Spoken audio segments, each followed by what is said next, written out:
When we were discussing the content of the new museum, there was probably only one object that, as we say, had a free passing. We had lots of discussion about how the displays would work and what would go in.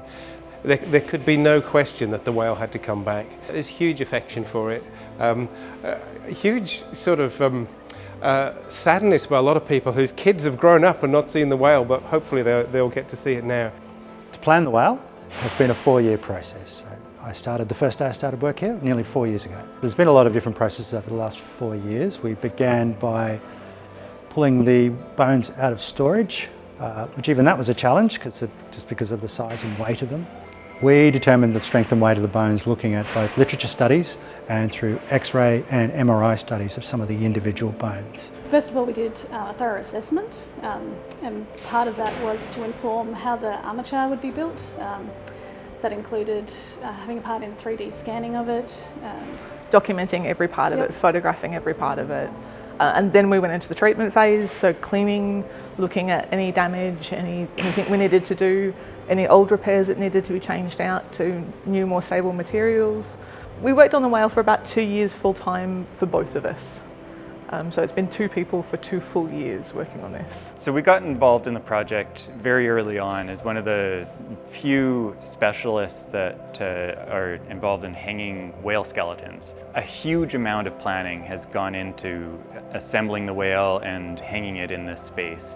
It's been years just starting with the structural requirements, the upgrades to the building, and then choosing a posture for the whale and designing the steel armature.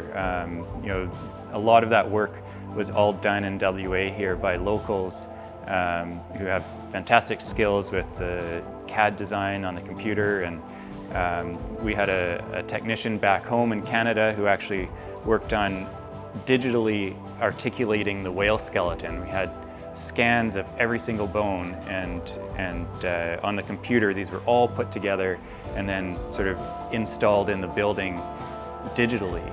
So that was the beginning, and then huge amounts of labor have gone into the metalwork and getting it all hung up.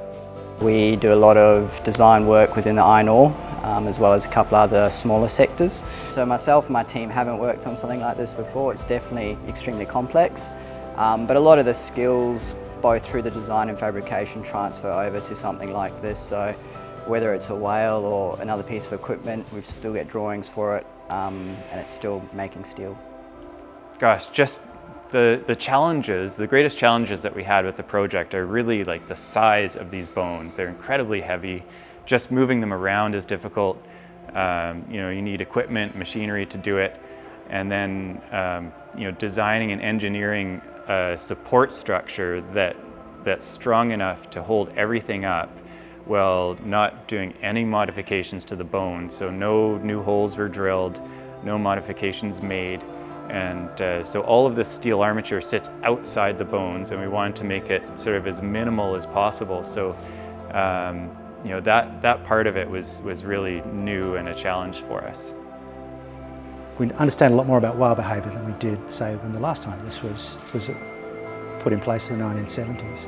So when you look at the shape of this skeleton, it's not just flat, it is twisting and turning in a much more dynamic way than probably most other skeletons have been mounted in the past, and that is reflecting our new understanding of whale behaviour itself. So yes, the museum is very keen that we incorporated in some of the latest science and understanding of whale behaviour in developing the design. What we wanted to do was to show people, people have this idea of blue whales as being almost like these giant rocks that come to the surface of the ocean and go back down again, and that's all we see. But we wanted to share with people that this feeding activity is actually the largest biodynamic activity that happens on the planet. And underwater now, with all this new modeling research, we know that blue whales are way more dynamic than any of us could have imagined.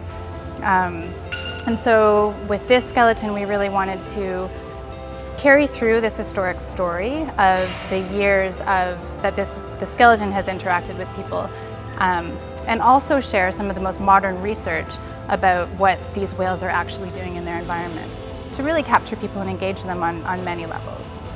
So, for the first time ever. Yeah. So this whale is now going to be shown just entering a lunge feeding maneuver. So the mouth is just starting to open and it's rolling on its side slightly as it is about to engulf a swarm of krill.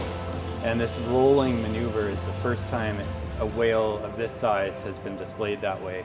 And can I just say too that we have been dreaming about doing this with a blue whale for years, but just have not had the capacity. And so with all the 3D modeling and the engineering capacity here, we've actually been able to carry it off, and we're so excited. These animals are amazing. They're vulnerable. They swim up and down West Australia's coast. I think if people can go away with the whales as having a place in their heart as something that we need to protect, so that this is not the remnant of the species, in 10, 15, 20 years, then that, I think we've done our job.